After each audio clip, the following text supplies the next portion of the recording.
بر همه شما به دقت همه شما میرسانم که چگونه جمعه پیشین برای شما وعده کرده بودیم که خداوند اگر بر ما مهلت دهد، وقت دهد، حیات دهد، که به تکلیف خیلی از برادرهای زیاد تکلیفهای زیاد کردن که در باب قیامت صحبت شود. ما خواستیم اولا از اشراط این قیامت، از علامتهای این قیامت، پیش از آنه که قیامت بالای ما و شما بیاید، به خود یک علامتهای دارد، نشانه‌های دارد که باید که ما از اون زینه‌ها میگذریم، بعد به این واقعه خیلی مدهش و وحشتناک قیامت است روپرو میشویم. السلام علیکم دوستان عزیز. آیا شما برای گذشتن از سرحد دشواری میکشید؟ مهلت حجت‌هایتان به آخر رسیده است. پس من برای شما خدمت رسانی شرکت نور محمد را پیشنهاد میکنم. با ماشین‌های نو و زمانوی، با باوری و اعتماد کامل، توسط رانندگان مرد و زن، شما را از منزل استقامتیتان تا خط سرحد برده برای عبور مرز مساعدت می نمایند. یادآور می شویم که اگر شما از نام شبکه حاجی میرزا مراجعت نمایید، برایتان تخفیف ارائه کرده می شود. رقم ها برای تماس: جمع 7 926 319 59 61. خانه شفا فرما داروهای طبیعی را به شما پیشنهاد میکند. سامیون وان برای شخصانی که خراب هستند و میخواهند وزن گیرند. ام پلوس اپیمدیوم برای با قوت شدن، خوب کردن گردش خون، برای طولانی کردن همخوابگی. ماس پیگمنتو برای کسلی های پسریاز و سفید شوی پوست. بین داکس برای ریزانیدن کرم های معده و روده. مینوکسیدیل برای برآوردن ریش و موی سر. کرم فرانک برای دراز نمودن مهلت همخوابگی. ماسلا خیلبی برای ریزانیدن سنگ های گرده و تبابت آن. فات زورب برای کم کردن وزن زیادتی. و نظر می اندازین که دستهای شما حرکت میکند، پایهای شما حرکت میکند، خلاص همه اعضای شما در جای خودش درست واقع هست. نظر به کلبه خود میکنید، کلبه شما به یگان واقعه، نه سوختار شد، نه بالای شما چپه شد، بلکه صحت و سلامت تا سحر بالای شما پناهگاه شما شد. شما بیدار که شدید، اولا شکرانه به سوی خدا کنید، زیرا که خدای شما قادر بود که شما را دیگر چشم شما را بیدار نسازد. همین چشمی که شما پوشانیدین ابدی روز قیامت بکشاین، این ده هم خداوند قادر بود. یا خداوند قادر بود که این خانه ای که شما در زیر او خواب بودین، این خانه را بالای شما چپه بسازد. لیکن آرام به یگان واقعه شما بیدار شدید. رسول اکرم میگوید شکرانه این شما به جا بیارین. شاعرم همین از ما و شما طلب دارد: هر سحر برخیز ای دیل، خدمت جبار کن. سحر که از خواب بیدار شدی، به یگان شکایت، به یگان تردید، به یگان دودیلگی، از جای خود خیز. بسم الله الرحمن الرحیم. و اولین کاری که انجام میدهی این است که تو باید که طهارت انجام بدهی. طهارت که انجام دادی، بعد این دیگر امر جبار بالای تو می ایستد که باید قدم زنان به سوی مسجد محله خود برای ادا کردن نماز بامداد حاضر شوی. زیرا رسول اکرم میگوید خداوند فرمود: من صلی الصبح فهو فی ذمة الله. کدام بنده از من اگر نماز بامداد با جماعت خواند، او بنده در ذمه من است. خداوند ذمه بنده را به سبب این نماز با جماعت بامداد به عهده خود میگیرد که این بنده امروز کافر نمی شود، این بنده امروز دیگر گناهگار نمی شود. این بنده ای که اگر خالص از برای من همون سحر در نماز بامداد اشتراک کرد، خدمت جبار خود کرد. برادرای عزیزی که قرآن خوندن نمیتونید با زبان عربی، اینا با ترجمه تاجیکی و همچنین با حرفای کریلیکی طرز خوندن قرآن. اینا بسم الله الرحمن الرحیم، به نام خداوند بخشنده و مهربان. هم زبان عربی قطعی نویسگی، هم با زبان کریلیکی طرز خوندنش، هم ترجمهش هست. انا اعطیناک الکوثر وصل لربک وانحر. اینا یکم آیت. به درستی که ما تو را کوثر عطا کردیم، یکم آیت نیم اینا اعطیناک الکوثر. هر یک آیاتی که میخونه ترجمهش هست، هم با زبان عربی نوشته، هم با زبان کریلیکی نوشته، هم ترجمهش با زبان تاجیکی است. السلام علیکم و رحمت الله و برکاته. از روز جان دادن خود، از داخل شدن قبر، از روز بیدار شدن در روز قیامت فکر و اندیشه میکند. من یک شیخ احمد رضی الله عنه را به شما میگویم، بعدا ان شاء الله صحبت من آغاز میکنیم. حضرت در معدن حال جنونی سبب گریه کردن شیخ احمد را خبر میدهد که شیخ احمد خیلی گریه میکردند، زاری میکردند، تولا میکردند. وقتی که از حضرت سبب گریه را پرسیدند، سبب زاری را پرسیدند، حضرت گفتند به بالا 8 جنت فوق گردون. جنت از روی روایت ها زیر عرش خداست، در قسم بالاست. دوزخ از روی روایت ها در زیر زمین است. به بالا 8 جنت فوق گردون، به زیرم 7 دوزخ ماند بیچون. بیاسایم چگونه در میانه، بیاسایم چگونه در میانه، بود لازم به من ذکری شبانه. حضرت گفتند چگونه من آرام گیرم، چگونه این چشم از آب دیده قاق شود وقتی که بالای سر من 8 جنت است، زیر پای من 7 دوزخ است و من یک بنده نالایق در مابین اینها خواب هستم. ندانم اهل پستم یا که بالا، چه آید حکم از ایزد تعالی. من نمیدانم، گفت نمیدانم که از خدای من چه حکمی آمده باشد که این شیخ احمد را بالا میبرند یا پایان میبرند. از این خاطر من در اندوه هستم. چون این گفت آن جگرخون گریه‌ور شد، کشید آهی مگر خونی جگر شد. اون حضرت ها این فکرها در خیالشان بود. امروز ما و شما خنده میکنیم، ما و شما غافلانه بی پروایانه حرکت میکنیم. سببش این است که ما و شما از آن خوف و خطری که در پیش داریم درکدار نیستیم.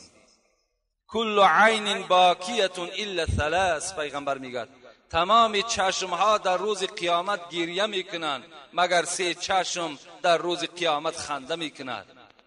عین بکت من خشیت الله و عین غزت عن محارم الله و عین سهرت فی سبیل الله. چشمی که در دنیا از برای ترس خدا گریه کرده بود، این چشم در روز قیامت گریه نمیکنه. چشمی که حرامهای خدا در نظر نکرد، دویم چشم روز قیامت این چشم هم گریه نمیکنه.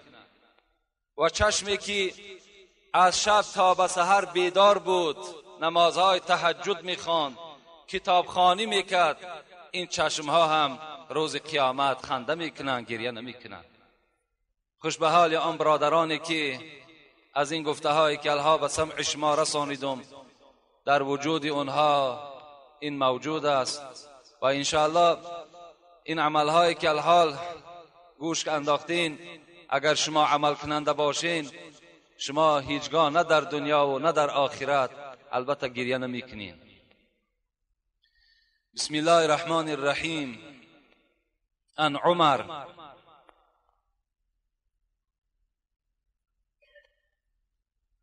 رضی الله تعالی عنه قال نحن بیننا عند رسول الله صلی الله علیه وسلم ذات یوم اذ طلع علينا رجل شدید بیاض الثياب و سواد الشعر. این حدیث راویش حضرت عمر است. میگوید روز از روزها ما همراه پیغمبر خدا بودیم با همراهی چند نفر دیگر. الحال این حدیث به ما و شما بیان میکند موضوع ما و شما را و نشانه های قیامت را. نزد رسول اکرم نشسته بودیم، صحبت گرم پیغمبر خدا را گوش میکردیم. به ناگاه یک مرد در این مجلس ما حاضر شد. چنان لباسی سفید داشت که این چنین سفیدی را در هیچ لباس دیده نمیشد. سواد و شعر، موی سرش چنان سیاهی بود که هیچ سیاهی به این موی سر مانند نبود. لا یرا علیه اثر السفر. و این مردی که در مجلس ما اشتراک کرد نشانه های مسافری هم در بدنش مشاهده کردن نمیشد، زیرا لباسش هیچ گرد و غباری نداشت. یک باره در مجلس ما پیدا شد. ولا یعرفه منا احد. این جمعیتی که ما در اطراف پیغمبر نشسته بودیم کسی این مرد را نمیشناخت. مردی ناشناس حاضر شد. وقتی پیغمبر را دید گفت السلام علیکم یا محمد صلی الله علیه و سلم. این در روایت مسلم میگذرد. در روایت بخاری باز بغیر سلام ذکر می شود. سلام دادن. حضرت عمر میگوید فجلس عند رسول الله صلی الله علیه و سلم فاسند رکبتیه الی رکبتیه و وضع کفیه علی فخذیه. عمر میگوید وقتی این مرد ناشناس معرکه ما که داخل شد، زانوهای خودم میگه چنان به پیغمبر خدا نزدیک کرد که زانو به زانو به پیغمبر نزدیک شد و نشست و دستهای خودم میگه بالای همین ران خود گذاشت و قال اخبرنی عن الاسلام. محمد بر من خبر بده اسلام چیست؟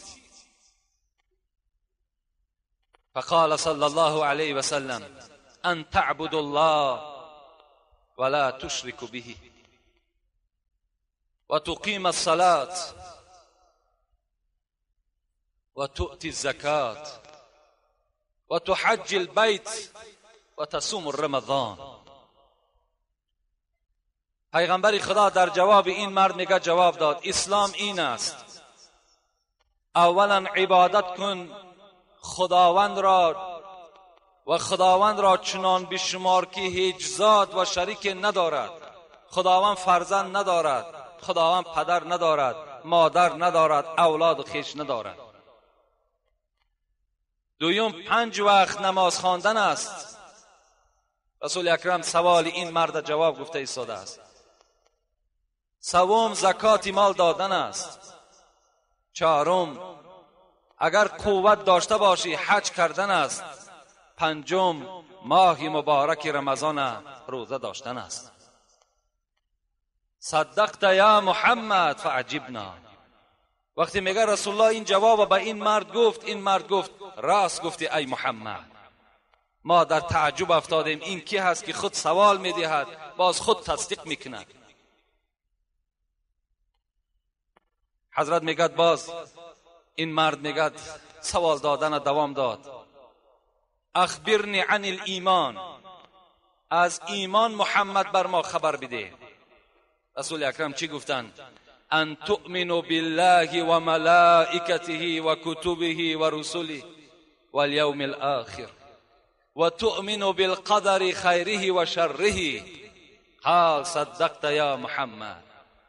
رسول اکرم جواب پره به این مرد داد. گفت ایمان این است که باوری کنی اولا بر وجود خدا، بر هستی خدا انسان باید که باوری داشته باشد. برادرای عزیز، پیش از آنی که این حدیث ما بر شما پره این حدیث مشهوری هست بیان کنم، در همین نکته یک چیزی را برای شما یادآور میشم. حضرت به ما و شما بیان دارد، پیشوای ما و شما پیغمبر خدا، اول این که شما ایمان داشته باشین بر وجود خدا، بر حاضر بودن خدا شما باور داشته باشید. اگر انسانی که خدا را عبادت میکند لکن در وجود خدا شک و شبهه داشته باشد، وای بنده از دایره ایمان اسلام بیرون است. این عقیده باطله که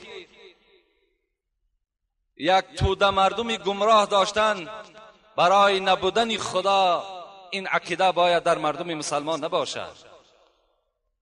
من وقتی که یک کتاب مطالعه کردم عقیده مارکس در اونجا یافتم. مارکس گفته است خدا وجود ندارد، خدا انسان را نه آفریده است بلکه انسان خدا را آفریده است. این عقیده مارکس است و این دین اسلام گفته است. در عقیده کتاب در دست ماست. این دین اسلام گفته است دینی هست که بعضی ثروتمندها این ایجاد کردن برآوردن، خود نعمت این دنیا را میخورند لکن مظلوما و بیچاره ها را به نعمت اخروی وعده میکنند. این باطل است. این عقیده باید در مردم مسلمان ما نباشد. من یک حکایه عادی یک پیرزن بر شما میکنم. برای وجود خدا دلیل آوردن. یک کمپیر، یک بیسواد، نه اونیورسیت خوانده بود، نه اینستیتوت خوانده بود، نه یگان دانشکده عالی خوانده بود. در پیش این مادر ما و شما میگه یک چرخی بافندگی داشت، رشته میبافت. مردی از او سوال کرد ای مادر آیا برای وجود خدا یگان دلیلی داری؟ این مادر میگه دست از همون چرخه خود بیرون کرد، گفت فرزند من، گفت این چرخه که در پیش من میبینی این یک اسباب خیلی خرد است. این محتاج به سوی یک حرکت دهنده است، یعنی محتاج به سوی من است. همین من حرکت میدیم حرکت میکند، وقتی دست من میگیرم از حرکت باز میایستد. فرزند من گفت تصور کن این دنیای کلان، این آسمانی بی کنار، این زمینی بی حد، این ستاره هایی که از آسمان از زمین دیده کلان هستند، سرعت حرکتی تیز دارند. اگر اینا یک گرداننده نداشته باشند، اینا یک صاحب نداشته باشند، اینا با یکدیگر برمیخورند. عادی ترین یک عقیده یک پیرزن برای وجود خدا. حضرت ابو حنیفه ملحدان وقتی که این نزد پیشوای ما و شما حضرت ابو حنیفه آمدن پرسیدن ابو حنیفه برای هستی خدا دلیل داری؟ حضرت چی گفتن؟ گفتن من برای این سوال شما را جواب دادن 2 روز مهلت میگیرم. گفتن میلش. بعد 2 روز وقتی که حضرت ابو حنیفه رو پرو شد به این ملحدان، ملحد گفته کسانی هستند که انکار کننده خدا هستند، بر وجود خدا باوری ندارند. گفت ابو حنیفه برای چی برای یک سوال جواب دادن 2 روز مهلت گرفتی؟ حضرت ابو حنیفه گفتند من در یک فکری بودم، یک کشتی گفتن در یک بحر حرکت میکرد، بالای خودش بسیار متاعای زیاد داشت، چیزهای دنیایی بسیار بار کردگی بود، لیکن آدم نداشت، حرکت میکرد. همون من در فکر همو بودم که حالی او چی میشیده باشد. اینا گفتن ابو حنیفه تو عقل خود خورده، نخواه کشتی در بحر به آدم حرکت کند. گفت من منتظر همین سوال شما بودم. وقتی یک کشتی در بحر به آدم حرکت نکند، این دنیا را که حرکت میدهد؟ این دنیا یا به صاحب است؟ اینقدر پرنده، اینقدر چرنده، اینقدر ماهی های در زیر بحر، اینا را کی جا بجا میکند؟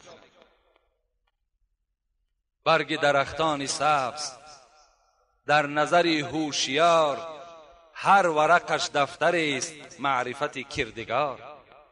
برای آدم هوشیار، برای آدمی با خرد، با عقل، باور کن عادی ترین یک برگ خودش گواهی میدهد که خدای ما و شما وجود دارد. امام مالک وقتی گفتن اثبات کن خدا را، یک برگ توت میگه گرفت، گفت اینمی برگ توت میگوید که خدا وجود دارد. یک نظر کن، گفت همین برگ توت اگر یک حیوان خورد شیر پیدا میکند، حیوان دیگر خورد گوشت پیدا میکند، همین اگو یک کیرم خورد گفت رشته پیدا میشود، اگر همین از زنبور خورد عسل پیدا میشود. آیا گو به همین باور نداری؟ دوستای خدا برای ما و شما یک عادی ترین قصه ها را برای ما و شما پیشکش کردند تا که ما و شما در دل دو دلگی پیدا نکنیم برای وجود خدا. ابو حنیفه را 10 سوال دادند، ملحدان 10 سوالش دادند. 3 سوال آخری همون چگونه بود؟ سوال بود خدا در کجاست؟ یکم سوال.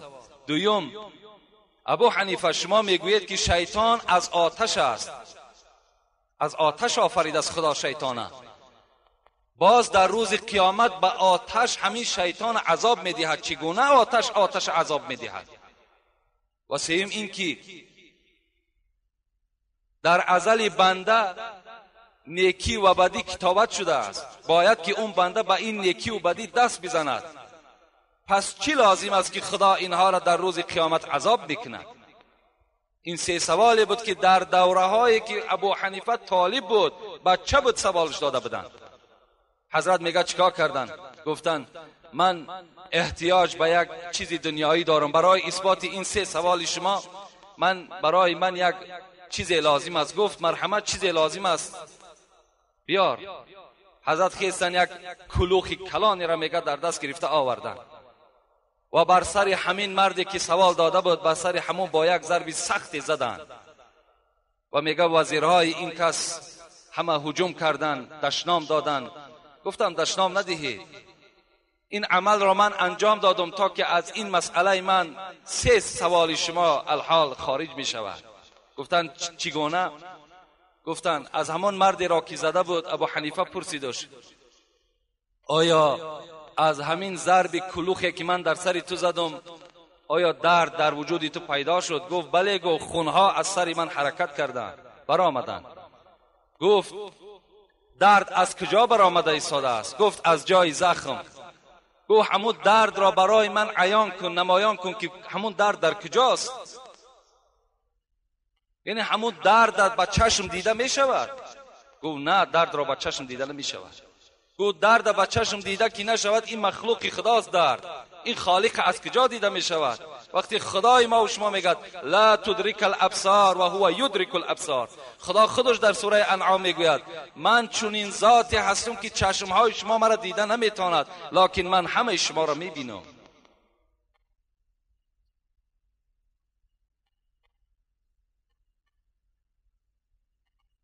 و گفت سوال دادی که شیطان از آتش آفریده شده است. بله.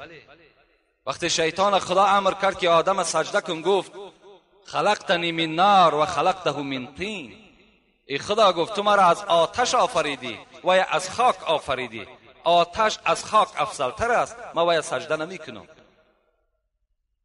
و این ملحد گفت تو وقتی میگویی که از آتش آفریده شده است پس چگونه آتش می سوزاند؟ گفت ای بنده نافهم، تو گفت از خاک آفریده شدی و این کلوخی که من در تاری سری تو زدم اینم از خاک بود، آیا خاک از خاک گفت عذاب نکشی؟ آیا به خاک زدم گفت تو در من نشدی؟ گفت این همون است. گفت خدا رحمت چون کند، رحمت و مغفرت چون کند. باور کن چنین جوابهای گفتن که اگر گمراه ترین انسان باشد به این جوابهای ابو حنیفه قانع می شود. و در این باب بسیار صحبتهای دارد، می خواهم دوام صحبت میریم. حضرت جواب دادن یکم این که به وجود خدا ما و شما ایمان داشته باشیم، دویم به ملائکه های خداوند ما و شما باوری داشته باشیم، سوم به کتاب هایی که از جانب خدا آمده است ما و شما باوری داشته باشیم، و چهارم بر روز قیامتی که برپا می شود بر او ما و شما باوری داشته باشیم، و تقدیر نیکی و بدی از جانب خداست به این هم ما و شما باوری داشته باشیم. این مرد سوال دهنده چی گفت؟ راست گفتی محمد، اخبرنی عن الاحسان. سوال سیوم از تو میکنم، مرا از احسان خبر بده. احسان چیست؟ قال ان تعبد الله كأنك تراه فإن لم تكن تراه فإنه يراك. رسول اکرم در جواب این مرد چی گفت؟ خدا را چنان عبادت کن که همچنانی که وی را تو میبینی، اگرچه خدا را تو نمیبینی خدا تو را میبیند. این مرد سوال دهنده گفت راست گفتی محمد، اخبرنی عن الساعه، از قیامت مرا خبر بده، قیامت کی می شود؟ قال رسول الله صلی الله علیه و سلم ما المسئول عنها باعلم من السائل. جواب دهنده از سؤال دهنده دیده به علم تر است، گفت پیغمبر. علم من، گفت رسول اکرم، ای سؤال دهنده، از علم تو دیده کمتر است. من در باب قیامت چیزی نمیدانم، ولکن ساخبرک عن اشراطها، لیکن ای مرد، گفت من از چند نشانه قیامت بر تو خبر میدهم. رسول الله سر کردن نشانه های آخرت. ان تر الحفات العرات العاله رعاء الشاء یتطاولون فی البنیان.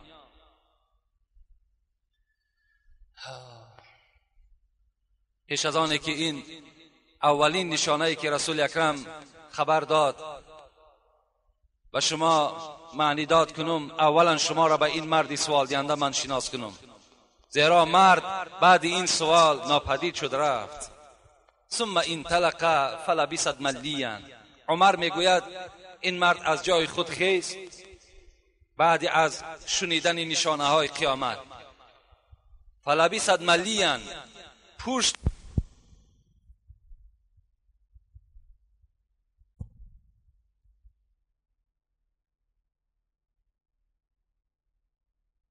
میگه از همون مجلس ما بیرون شد و ناپدید شد. یا عمر اتدری من سائل. رسول اکرم گفت عمر، گفت سوال کننده را شناختین؟ این مردی که نزد شما بود آیا ای را شناختین؟ قلنا الله و رسول اعلم. پیغمبر خدا و پیغمبر او داناتر از ما اینا نشناختین. این کی بود؟ قال هذا جبرائیل. گفت ای اصحاب من، این برادر من جبرائیل بود. جاء یعلم الناس دینهم، این به امید آن آمده بود که شما را تعلیم دهد دین شما را و از شما، و من بر سمع شما رسانیدم اسلام چیست، ایمان چیست، احسان چیست و قیامت چیست و نشانه های قیامت چیست. این جبرائیل بود. چی گفتن؟ رسول الله چی گونه معنی داد کردن؟ گفتن زمان می شود ای امت من، حفات العرات العاله، کسانی که حفات بودن. حفات گفته پاپوشی نداشتن، پای افضال نداشتن، یعنی پای لوچ بودن. عرات یک کرته نداشتن که در بدنشان بپوشن. عاله طایفه که فقیر بودن، نان خورده نداشتن. رعاء الشاء، کسانی که در بین شما چوپان بودند، خدمتگار ثروتمندها بودند. یتطاولون فی البنیان، زمان می شود که دولت و سهولت در دست اینها می زند. زمان می شود که این پایلوچ ها، این بی لباس ها، این کمبغل ها، این چوپان ها صاحب دولت می شوند و چکار میکنن؟ یتطاولون فی البنیان، در آشیانه انداختن، در خانه انداختن با یکدیگر مسابقه میکنند. در دوره های رسول اکرم این آشیانه هایی که در ما و شما بود اینها وجود نداشت. رسول اکرم این پیشگویی حضرت بودند، نشانه های قیامت برای ما و شما خبر دادند. وقتی گفتند این نشانه ها که ظاهر شد، امت من هوشیار شوین که قیامت نزدیک است. پایلوچ ها و بی لباس ها و فقیرها و پادبان ها یتطاولون فی البنیان، در بنیان، در آشیانه و در خانه های زیبا مسابقه میکنند. امروز شاید که این نشانه در بین ما و شما بر علا عیان باشد. یک کنایه بود به نام هج بودگان هر کی شدند، معنای همین ندارد.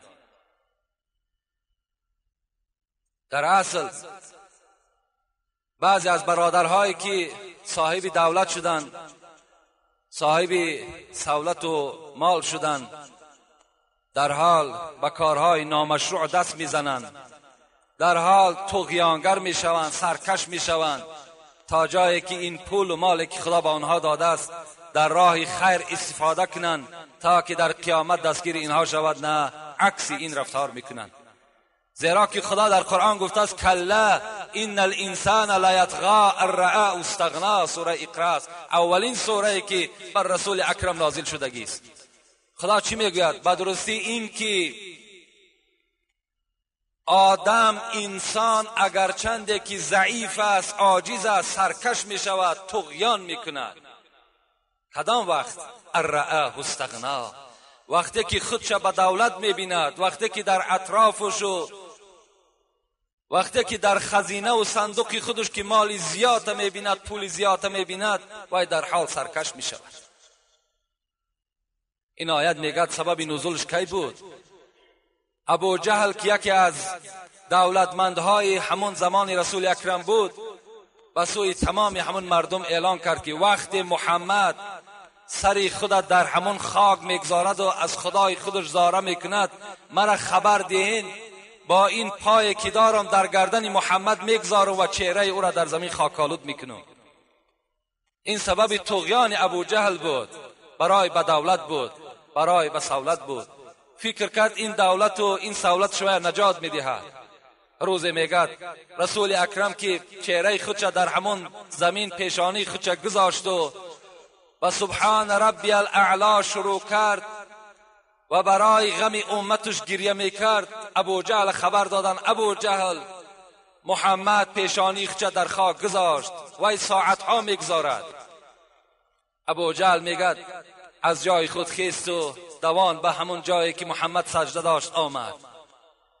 و مجرد مفسر قرآن میگوید نزدیک شد، یک چهره ناخوب در ابو جهل پیدا شد و پس گشت. میگد نزدیک نشد. وقتی از او رفیقاش پرسیدن چیکار کردی؟ پات نگذاشتی در گردن محمد؟ گفت قسم به ذات و قسم به لات و عزا، اونها یک بوت داشتن، هیکلای امروزه ما و شما واری نامه هاشون لات و عزا بود. قسم گفت به لات و عزا که بین من و بین محمد وقتی من نزدیک شدم یک چاه گفت پیدا شد، از داخلش یک اژدهای گفت سرش برآورد و دهان خود به سوی من کشاده کرد. گفت از دیدن او گفت در چهره من ترس پیدا شد. وقتی این واقعه را بر رسول اکرم حکایت کردن که ابو جهل همچنان میگوید، رسول الله گفت قسم به عظمتی آن خدایی که جان محمد در دست اوست، اگر ابو جهل یک قدم پیش میگذاشت فرشته ها اعضاهای او را پاره پاره میکردند. محمد بی صاحب نیست، محمد خدا دارد، محمد در حفظ خدای خود است.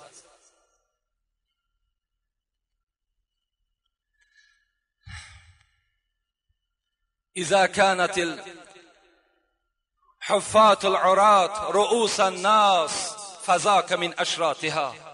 رسول اکرم باز دوام دادند، گفتند هر وقتایی که اگر پایلوچ ها و هر وقتای بی لباس ها رؤوس الناس در مردم سردار انتخاب شدن، فذاک من اشراطها، این هم گفت از نشانه قیامت است. وقتی پیشوای شما گفت آدمهای پایلوچ و آدمهای نادان، آدمهای نامناسب پیشوای شما میشوند و سردار شما میشوند، این هم گفت رسول اکرم از اشراط ساعت است، این هم نشانه قیامت است. جاء اعرابی الى رسول الله صلی الله علیه و سلم فقال یا محمد متى الساعه. یک بادیانشین، یک در کوه زندگی میکردگی مرد نزد رسول اکرم آمد، میگوید، ابو هریره میگوید، پرسان کرد ای پیغمبری خدا قیامت کی میشود؟ قال اذا ضیعت امانه ضیعت الامانه. هر وقتایی که امانت خیانت شد قیامت قائم می شود. کیف اذاعتها یا رسول الله؟ این بادیانشین چی گفت؟ چگونه گفت امانت خیانت می شود؟ رسول الله گفتند اذا وسد الامر الى غیر اهلی فانتظر ساعه. وقتی که تمام دفتر کاری شما، وقتی که سردارهای شما، پیشواهای شما اگر آدمای نااهل کی شد، شما یقین بدانید که قیامت نزدیک شد. قیامت نزدیک شد. خدا رحمت و مغفرت کند. حضرت حافظ هم همین منظره را برای ما و شما بیان کردند. آدمای نادان و آدم جاهل وقتی که پیشوای ما و شما می شود، باور کن آدمی دانا دیگر جگرخون می شود. وقتی میبیند یک آدمی نافهم پیشوا هست و آدمی دانا از پس وی است، این باور کن در هیچ شرایط راست نمی آید. همین است که شاعر حافظ میگوید از تقاضای زمان و گردشی چرخی فلک، خیرس را گفتم تقای و خوک را گفتم امک. زمان شد میگد، یک زمان برپا شد که همون آدمایی که طبیعت خیرسانه داشتند یا طبیعت خوک مانند داشتند، اونها را ما به حیث امکی و به حیث تقه استفاده میکردیم. چیکار کنیم؟ زمان شد که اونها را ما تقه میگفتیم و امک میگفتیم، در حالتی که اونها از خوک هم از خیرس هم دیده پستر بودند. این چی شور است در این دور قمر میبینم، این چی شور است در این دور قمر میبینم. همه آفاق پر از فتنه و شر میبینم. رسول اکرم وقتی بالای کوه مدینه برآمد، به سوی اصحاب خود میگد، فریاد زد، گفت ای اصحاب، گفت بالای امتی من، گفت فتنه مثل باران میبارد. چنان فتنه میبارد که از تیزی باران هم دیده فتنه را زیادتر میشود. حضرت امر بیان دارد این چی شور است در این دور قمر میبینم، همه آفاق پر از فتنه و شر میبینم.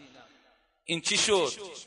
این چی گردش ایامی هست که پیغمبر خدا بر ما خبر داد که در تمام منطقه، در تمام شهر، در تمام ممالک این شور و این فتور و این نافهمی ها پیدا شد. این چی شور است در این دور قمر میبینم، همه آفاق پر از فتنه و شر میبینم. هیچ شوقت نه برادر به برادر دارد، هیچ مهر نه پدر را به پسر میبینم. هیچ شوقت نه برادر به برادر دارد. امروز ما جنجال بین دو برادر را خلاص میکنیم. دو برادری که از یک پدر از یک مادر هستند، اونها را جنگ اونها را ما خلاص میکنیم، رفته اونها را مصلحت میدهیم. اینا همه نشانه قیامت هستند. هیچ مهر نه پدر را به پسر میبینم. حتی مهر پدر از فرزند کنده می شود. دیروز یک فرزند در نزد من شکایت کرد، من نام او را نمیگیرم، گفت داملا، گفت نزد پدرم میرم، میگد که نزد من تماما نیا که دعای بدت میکنم. برای خاطر زنش، برای خاطری که زنی نو گرفته است، پیش من نیا بچم که من ترا دعای بد میکنم، کی لازم شدی من ترا دعوت میکنم. ای حضرت ها بیهوده نگفتند هیچ مهر نه پدر را به پسر میبینند. مردمان روز بهی میطلبند از ایام، مشکل این است که هر روز بدتر میبینند. هر روز ما دعا میکنیم، هر روز خاص ما آرزوی ما این است که بهبودی میشود، بهبودی میشود، لکن روز به روز مشکلات و نافهمی در بین ما و شما پیدا شده ایستاده است. ابلهان را همه شربت ز گلاب و قند هست. بین این مصرع شعریش همین حدیثی که الحال بر شما گفتم. آدمای جاهل، نامناسب، نامطلوب، نامعقول، احمق پیشوای ما و شما میشوند. ابلهان را همه شربت ز گلاب و قند هست، خود دانا همه از خون جگر میبینند. کجا یک دانا هست بیچاره حالش وزنین است، کجا یک آدمی با خرد است زندگی خوب دریاب کردن میتواند، کجا یک آدمی ابله است، کجا یک آدمی نافهم است در بهترین شرایط زندگی دارد. ابلهان را همه شربت ز گلاب و قند هست، خود دانا همه از خون جگر میبینند. اسب تازی شده مجروح به زیر پالان، طوق زرین همه در گردن خر میبینم. طوق زرین زیب اسب داشت، این منصب و این پیشوایی زیب آدمی خواندگی و زیب آدمی دانا داشت، لکن این طوق زرین در گردن خر پرتافتند. حالان که برای خر همون جیل، همون پالانی که ذکر کرد، همون جیل کهنه مناسب بود، نه این طوق زرین.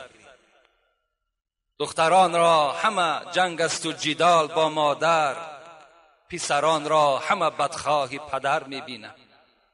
هر روز جنگ بین مادر و بین دختر است.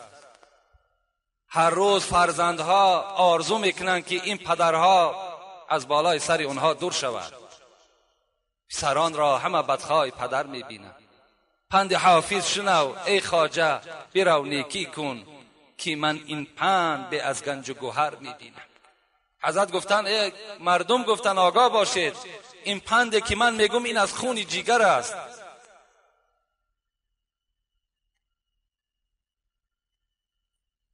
اگر بخواهی که انسان شوی، بخواهی که نجات بیابی، با این پنده که من بر شما دادم و این عمل کننده شوی. دیگر نشانه قیامت پیغمبر خدا چی گفتند؟ گفتند عرق آشکار می شود. در زمانهای پیغمبر خدا عرق نوش یافت نمی شد. بعد آن آیت انما الخمر برآمد، عرق حرام است، پلید است، عرق نوش وارد دوزخ می گردد. وقتی این آیت که آمد، دیگر عرق نوش در مکه و در مدینه و در اطراف آن دولت‌هایی که رسول اکرم در آن دولت‌ها زندگی می‌کرد دیگر باقی نمانده بود. گفتن عرق نوشی آشکارا می‌شود. امروز عرق نوشی آشکارا شده است. در معرکه‌های مردم مسلمان ما و شما، علل خصوص در همین جمعیتی که نماز می‌خوانیم، علل خصوص بعضی از حاجیان ما و شما، حاجی است، در معرکش به مردم عرق می‌دهد. حالان که رسول اکرم میگوید من کان یؤمن بالله والیوم الاخر فلا یجلس علی مائده یشرب علیه الخمر. اگر تو ایمانی بر خدا داری، ایمانی بر پیغمبر داری، در دسترخوانی که عرق گذاشته شده باشد در اطراف او دور نزن، ننشین. اون جای تو ای مردم مسلمان نیست. عرق نوش ها را حاشا نبینید. کدام عرق نوش امروز تن صحت دارد؟ کدام عرق نوش امروز قدر قیمت دارد؟ خداوند اینا بیهوده حرام نگردانی. وقتی مراجعت میکنی ای برادر حرام است، گناهگار میشوی، میگوید نمیشود، فرزندان نمیگذارند، یا اینکه علاج ندارد. نه، علاج دارد، مگر ایمان تو ضعیف است، مگر خودی تو ایمان کامل نداری، مگر خودی تو غیرت اسلامی نداری، از این خاطر نمیشود، علاج ندارد. رسول الله گفتن عرق نوشی آشکارا می شود. امروز در اکثر همون جوانایی که در خانه بگیم شکف داریم یا شفنیر داریم، در اکثرش برای زیبایی باز عرق ها هم گذاشته شده است. شما فراموش نکنین پیغمبر خدا میگوید در کدام خانه ای که می وجود داشته باشد در اون خانه ملائکه رحمت داخل نمی شود. اونا را دور پرتاییم. باز یک برادر سوال کرده است اگر از خانه گرفته او را برده فروشیم، پولی او را استفاده کنیم و جایز است. رسول اکرم میگوید اذا حرم الله شیئا حرم ثمنه. اینا مسلم ترمذی روایت کردن. هر چیزی را که خدا حرام گفته است پولی و هم حرام است. عرق زیاد می شود گفتن پیغمبر. زنا آشکارا می شود گفتن رسول اکرم. زنا هم آشکارا شد. و در دوام این اشراط ساعت چی گفتند؟ گفتند مردها عددشان کم می شود، عدد مرد خیلی کم می شود. حتی یکون ل50 امرأه قیمه واحد. پیغمبر خدا گفتند حتی برای 50 زن یک مرد راست می آید.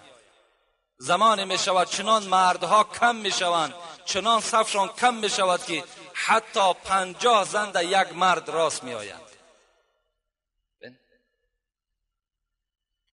این هم چی هست؟ این هم از نشانه قیامت است. رسول اکرم باز دوام دادند، نشانه آخرت گفتند حرج زیاد می شود. یا رسول الله ما الحرج؟ حرج چیز؟ قال القاتل القاتل القاتل. پیغمبر گفتن 3 بار تکرار کردند، گفتند کشتار بسیار می شود، کشتار بسیار می شود، خون ناحق بسیار می ریزد. امروز اخبارهایی که ما و شما به مجردی که و تماشای او شروع میکنیم از اول تا به آخر در همون مدت 15 دقیقه یا 30 دقیقه هر یک دولتی که نشان میدهد فقط کشتار است، فقط کشتار است، فقط کشتار است. اینم چی شد؟ اینم آشکارا شده است. رسول اکرم اینها را در همون زمانها برای ما و شما پیشگویی کردند. پیغمبر خدا دوام دادند، گفتند زمان می شود تقاتلكم اليهود فتسلطون عليهم فيقول الحجر يا مسلم وراء يهودي فاقتله. پیغمبر خدا گفتند زمان می شود که شما ای مردم مسلمان با مردم یهودی جنگ میکنید. جنگ افتتاح می شود، مسلمان با قبیله یهود جنگ میکنند. فتسلطون علیهم، لکن عاقبت جنگ پیغمبر خدا گفتند ظفر با مسلمان ها انجام می‌یابد. مسلمان ها در این جنگ بین یهود غالبیت به دست بیارند. چگونه گفتن پیغمبر؟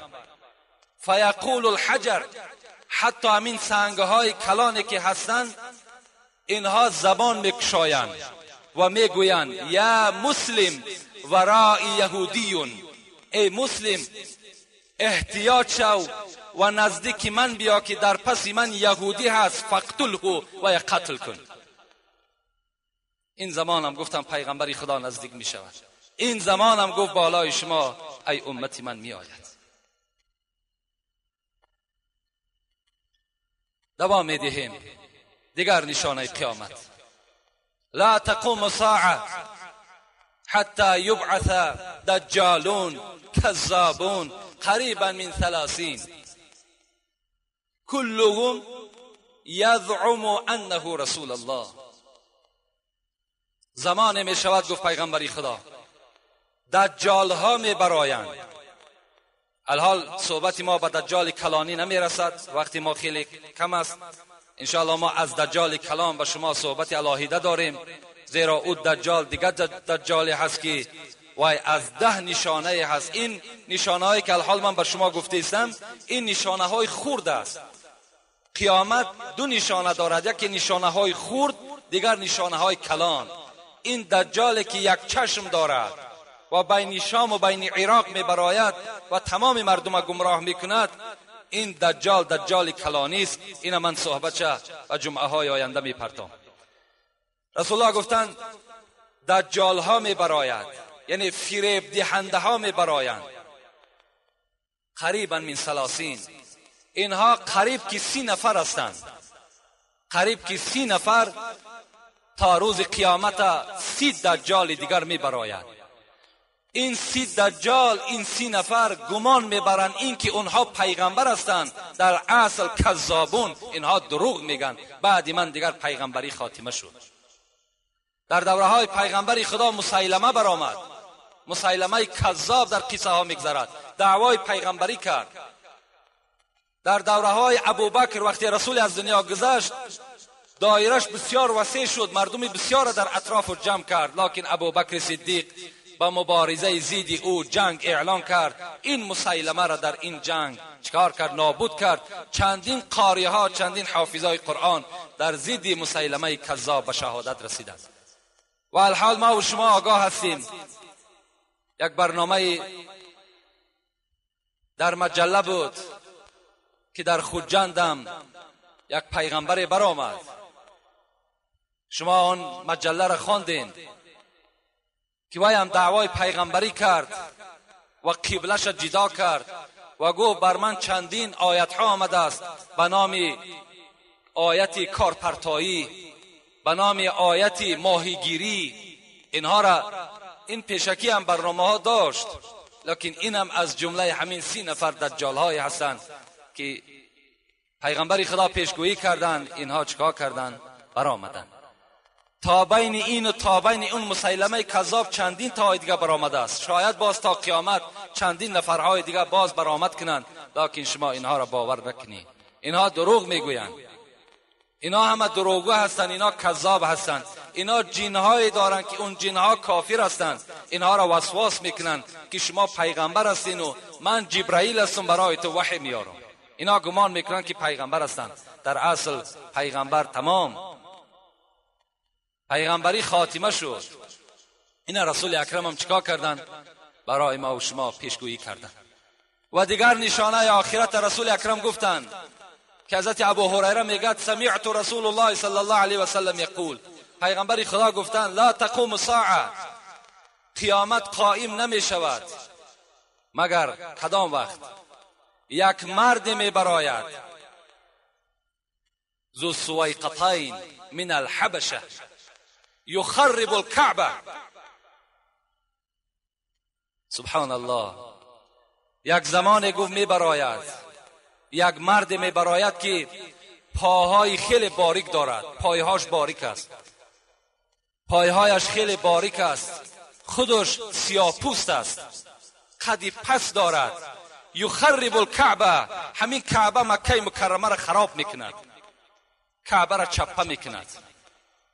این کعبه ای که امروز ما و شما با یک کوشش های خیلی زیاد، با یک مهر و محبت خیلی زیاده، با چندین هزار کیلومتر طی میکنیم که آن مکافات خدا در قرآن گفته است هر کسی که حج میکند و بعد حج عملهای صالحش ترک نمیکند مکافات او جنت است. همین کعبه را رسول اکرم گفت یک مرد میبراید، پایهای خیلی باریک دارد، خود سیاه پوست است و قد پس دارد که کعبه شما را خراب میکند. سبحان الله. خدایا از او روز ما را پناه طلب میکنیم به سوی تو. کاش که او روز ما و شما نبینیم و الی آدم مسلمان حقانی به دیدن این منظره شاید که دیگر در دنیا زندگی کردن نتواند. امروز ما با چشم شاد سر میبینیم که بعضی از مسلمانهای ما و شما زیر تیرها قرار دارند، عذاب و مشقت دارند، خانه ها ندارند، سرسان و سرگردان شدند. برای این قدر غمخوری میکنیم. وقتی کعبه مسلمان ها که چپه شود حال ما و شما چگونه میشده باشد؟ این بعضی از نشانه هایی که به سمع شما رسانیدم، این بعضیش هست. به نهایت زیاد گفتن پیغمبر، به نهایت زیاد گفتن از علامت های خوردش، لکن انشاءالله خدا خواسته باشد فکر میکنم همینش برای ما و شما کفایت کننده هست و میگذاریم با نشانه های 10 نشانه که پیغمبر خدا گفتن که خیلی نشانه های کلان است. از آن جمله آفتابی که از این مشرق می براید به سوی مغرب غایب می شود. قیامت که نزدیک شود از این جانب حرکت آفتاب سر می شود. آفتاب برآمد خدا، طلوع خدا از جانب مغرب می کند که آن روز دیگر در توبه بسته می شود، دیگر توبه ما و شما قبول نمی شود. و آخر دعوانا ان الحمد لله رب العالمین. پروردگارا اهل این جمعیت ما را اولا خدایا تنی صحت، عمر دراز نصیب روزیشان بگردان. خدایا هر مراد و هر مطلوب و هر مقصدی که در دل دارند اگر نیک باشند خدایا برآورده خیر بگردان. خدای مهربان در دل همه ما بندگان محبت خودت را، محبت اسلامت را، قرآنت را و جمیع مسلمین روی دنیا را خدایا مستحکم بگردان. و خدای مهربان امروز ما هم پیشواها داریم، سردارها داریم، در حق اونها هم باید ما و شما دائما دعا کنیم که خدایا اونها را هم توفیقشان رفیق بگرداند. در دین آنها خدایا محبت قرآن و اسلام و خداوند و این جمعیت را داخل بگرداند و خدایا اونها را عمر دراز و تن صحت و خاطر جمع نصیبشان بگرداند. و هر یک نقشه های خوبی که برای آبادانی این جمهوری ما و شما دارند خدایا اونها را به این نقشه های نیکشان موفقشان بگرداند. ربنا افتح بیننا و بین قومنا بالحق و انت خیر الفاتحین برحمتك یا ارحم الراحمین.